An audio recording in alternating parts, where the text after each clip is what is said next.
ഇതിൽ നമ്മൾ എടുത്ത് പരിശോധിച്ച് കഴിഞ്ഞാൽ ദേശീയപാതയുടെ നിർമ്മാണവുമായി ബന്ധപ്പെട്ട കാര്യങ്ങൾ ഇന്നലെ കേരളത്തിലെ ബഹുമാനപ്പെട്ട മുഖ്യമന്ത്രി പറഞ്ഞു, ഞങ്ങൾ പറഞ്ഞിട്ടുണ്ട്, സാധ്യമാകുന്ന എല്ലാ പിന്തുണയും ഞങ്ങൾ നൽകുന്നുണ്ട്.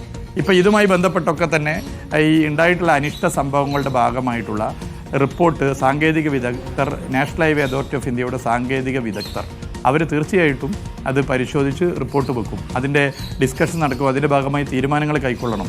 എന്തൊക്കെ കൈക്കൊള്ളാൻ പറ്റുമോ അതൊക്കെ കൈക്കൊള്ളണം. നിർമ്മാണം നല്ല നിലയിൽ മുന്നോട്ട് പോകണം. ഈ പദ്ധതി പൂർത്തീകരിക്കപ്പെടണം. ഇതാ കിട്ടിപ്പോയി ഒരു അവസരം, ഒരു സുവർണാവസരം എടുക്കുകയാണ്. ഇങ്ങനെ ഒരു രീതിയുണ്ടോ? ഇത് നേരത്തെ കോവിഡിന് കണ്ടില്ലേ?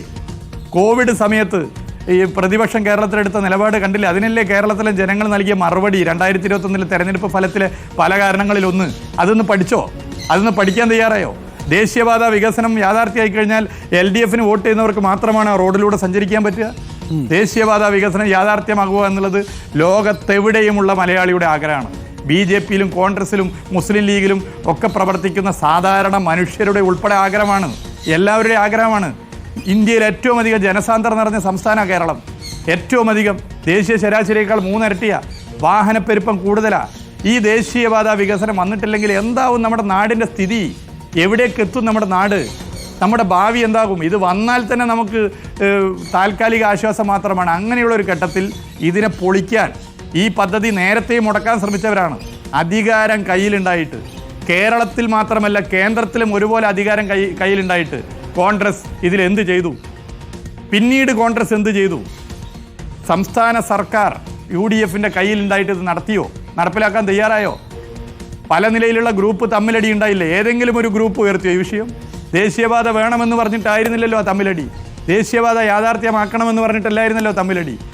അപ്പോൾ അന്ന് ചെയ്യേണ്ടത് ചെയ്യാൻ പറ്റിയില്ല. പിന്നെ 2016 ശക്തമായ നിലപാട്, പണം മുടക്കുകയും ഭൂമി ഏറ്റെടുക്കലിൻ്റെ നിലപാട് സ്വീകരിക്കുകയും ചെയ്ത സംസ്ഥാന സർക്കാർ സഖാവ് പിണറായി വിജയൻ്റെ നേതൃത്വത്തിൽ കൈക്കൊണ്ടപ്പോൾ ജനങ്ങളാകെ പിന്തുണച്ചു.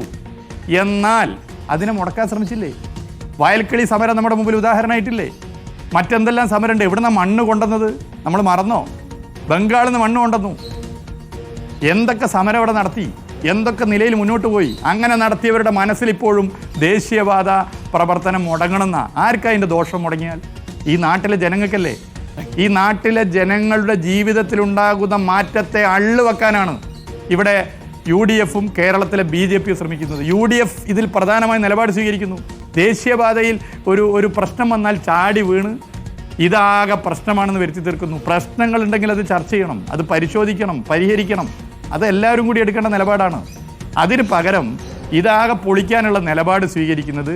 ഇപ്പം നിലവിൽ 99 സീറ്റാണ് LDFന് കിട്ടിയതെങ്കിൽ അതിന് ജനങ്ങൾ എങ്ങനെയായിരിക്കും പ്രതികരിക്കുക എന്നുള്ളത് അടുത്ത നിയമസഭാ തെരഞ്ഞെടുപ്പിന്റെ വോട്ടെണ്ണി കഴിഞ്ഞാൽ UDFന്റെ അവസ്ഥ എന്നുള്ളത് അടുത്ത നിയമസഭാ തെരഞ്ഞെടുപ്പിൽ വോട്ടെണ്ണി കഴിഞ്ഞാൽ. ഇതിൽ പ്രതിപക്ഷം ആരോപിക്കുന്ന ഒരു കാര്യം കൂടി, നമ്മൾ റീൽസിന്റെ കാര്യം പറഞ്ഞു. റീൽസും ഫ്ലെക്സും വെച്ചിട്ടുണ്ടെങ്കിൽ അതിന്റെ പൊളിയുന്ന സമയത്തും അതിന്റെ ഉത്തരവാദിത്വം ഏറ്റെടുക്കണം, അനാഥത്വം പേറുകയാണ് എന്നൊക്കെയാണ് പ്രതിപക്ഷം പറയുന്നത്. ഒരു കാര്യം കൂടി പ്രതിപക്ഷം ചൂണ്ടിക്കാണിക്കുന്നുണ്ട്. അതിലൊരു വിശദീകരണം ആവശ്യമുള്ളത്, ഏകോപനം താങ്കൾ നടത്തി എന്ന് പലതവണ പറഞ്ഞതായി, നമ്മളോടക്കം താങ്കൾ പറഞ്ഞതായുള്ള ക്ലിപ്പിങ്ങുകൾ വെച്ചുകൊണ്ടാണ് താങ്കളെ വിമർശിക്കുന്നത്. ആ ഏകോപനം നടത്തി എന്ന് പറഞ്ഞാൽ ഇതാണോ ഏകോപനം എന്നാണ് ചോദിക്കുന്നത്. ഏകോപനം നടത്തിയാൽ ഇങ്ങനെ വിള്ളൽ വരുമോ? ഏകോപനം നടത്തിയാൽ അടിമണ്ണിന് ബലക്ഷയം സംഭവിക്കുമോ? ഇത് തിരിച്ചറിയേണ്ടതല്ലേ ഏകോപനം നടത്തിയ മിനിസ്റ്റർ എന്നുള്ളതാണ് പ്രതിപക്ഷത്തിന്റെ ചോദ്യം. കേരളത്തിൻ്റെ മുഖ്യമന്ത്രി വിവിധ വകുപ്പുകളെ ഏകോപിപ്പിച്ച് യോഗം നടത്തി. ഞങ്ങൾ വിവിധ റീച്ചുകളുടെ യോഗം, വിവിധ സ്ട്രെച്ചുകളുടെ യോഗം ഒക്കെയായി നടത്തിയിട്ടുണ്ട്. എത്രയെത്ര പ്രശ്നങ്ങൾ കേരളത്തിൻ്റെ മുഖ്യമന്ത്രി ഇടപെട്ടുകൊണ്ട് നടത്തിയിട്ടുണ്ട്, പരിഹരിച്ചിട്ടുണ്ട്. നിങ്ങൾ നാഷണൽ ഹൈവേ അതോറിറ്റി ഓഫ് ഇന്ത്യയോട് ചോദിച്ചാൽ അവർ തന്നെ തുറന്നു പറഞ്ഞതല്ലേ? നിങ്ങളുടെ ചാനലിന് മുമ്പിൽ എത്രയോ തവണ അവർ പറഞ്ഞതല്ലേ? കേരളത്തിൻ്റെ മുഖ്യമന്ത്രി സംസ്ഥാനത്തെ വിവിധ വകുപ്പുകളെ ഏകോപിപ്പിച്ചുകൊണ്ട് നടത്തിയ ഇടപെടൽ ഉണ്ടായിട്ടില്ലായിരുന്നെങ്കിൽ ഇതിൻ്റെ പ്രവർത്തനം ഉണ്ടല്ലോ ഇപ്പോൾ ഒരു 3 കൊല്ലം കഴിഞ്ഞാലും തീരില്ലായിരുന്നു. അങ്ങനെ ഇടപെട്ടു, പല വിഷയങ്ങളിൽ ഇടപെട്ടു, പല പ്രശ്നങ്ങൾ പരിഹരിക്കാൻ ഇടപെട്ടു. അത് തന്നെയാണ് national highway authority of India പറഞ്ഞത്. സംസ്ഥാന സർക്കാർ ഇതിൽ ഞങ്ങൾക്കൊപ്പം നിന്നുകൊണ്ട് ഇടപെടുന്നു. നൂറ്റാണ്ടുകളുടെ പാരമ്പര്യമുള്ള ഹിന്ദു പത്രം എഴുതിയില്ലേ ഡോക്ടർ അരുൺ? നമ്മുടെ നാട്ടിലെ പത്രങ്ങൾക്ക് പിന്നെ അതിന് സമയക്കുറവാണ്. എന്നാൽ നൂറ്റാണ്ടുകളുടെ പാരമ്പര്യമുള്ള ഹിന്ദു പത്രം എഴുതി. NH66 പ്രവൃത്തി കർണാടകയിൽ ഒച്ചിൻ്റെ വേഗത്തിലാണെന്നാൽ കേരളത്തിൽ അത് അതിവേഗം നടക്കുന്നു. കാരണം കേരളത്തിലെ സംസ്ഥാന സർക്കാർ മുഖ്യമന്ത്രിയുടെ നേതൃത്വത്തിൽ നടത്തുന്ന ഏകോപനമാണ്. ഇത് എല്ലാവർക്കും അറിയില്ലേ? ഇത് അറിയുന്ന കാര്യമാണ്. അപ്പോൾ ഇതൊന്നുമല്ല പ്രശ്നം രാഷ്ട്രീയമാണ്, അധികാരമാണ്. അടുത്ത തവണ എങ്ങനെയെങ്കിലും അധികാരത്തിലെത്താൻ പറ്റിയിട്ടില്ലെങ്കിൽ പിന്നെ ഈ രാഷ്ട്രീയ പാർട്ടികൾക്ക് കേരളത്തിൽ നിലനിൽപ്പില്ല. അഴിമതി നടത്തി ഫണ്ട് വെട്ടിപ്പ് നടത്തി പിടിച്ചു നിൽക്കുന്ന രാഷ്ട്രീയ പ്രവർത്തനം ആഗ്രഹിക്കുന്നവരാണ് ഇതിലെ പല നേതാക്കന്മാരും. അപ്പോൾ അതിൻ്റെ ഭാഗമായിട്ടാണ് അധികാരം, കേരളത്തിലെ സംസ്ഥാന അധികാരം ലഭിക്കാൻ എന്തും പ്രചരിപ്പിക്കുക. അതില്ലെങ്കിൽ ഇവർക്ക് നിലനിൽപ്പില്ല. അധികാരമില്ലെങ്കിൽ നിലനിൽപ്പില്ല. ഇപ്പം തന്നെ കാണുന്നില്ലേ? അതിനു വേണ്ടി എന്തും പ്രചരിപ്പിക്കുക. കോവിഡ് സമയത്ത് പ്രചരിപ്പിച്ചു, അതിന് ജനങ്ങൾ മറുപടി നൽകി. ഇപ്പൊ ദേശീയപാത വികസനവുമായി ബന്ധപ്പെട്ട് പ്രചരിപ്പിക്കാൻ നോക്കുന്നു. ദേശീയപാത വികസനവുമായി ബന്ധപ്പെട്ട് ഒരു കാര്യം കൂടി ഡോക്ടർ ആരോട് പറയട്ടെ. പറഞ്ഞോളൂ.